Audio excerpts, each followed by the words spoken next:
So what did you make of what you heard this afternoon? I think it's interesting. I don't think an enormous amount has changed in the mainstream part of ship finance.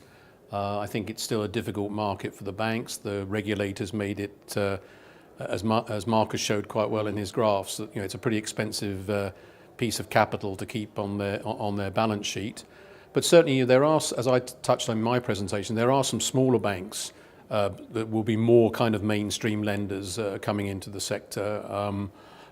Bank of Cyprus has re-entered the market. One of the Australian banks has come in a bit. There's a Amsterdam Trade Bank who are based out of Holland and backed with Russian money. So that, they are coming in. There is some movement in the banking market, but albeit relatively modest in terms of the overall sector. Yeah. The chairman at the end there sort of said, "Are you optimistic or are you pessimistic?" Where would you say you are? I'm kind of neither, I don't think. I mean, I didn't put my hand up, but we weren't given. So by definition, I was therefore pessimistic given the question. But I'm not. I think generally the shipping markets have found a bit of an equilibrium at the moment. Obviously, all of this, it presupposes no great upset in a sort of geopolitical incident or something like that. But they've all recovered reasonably well. So I think the outlook generally is steady.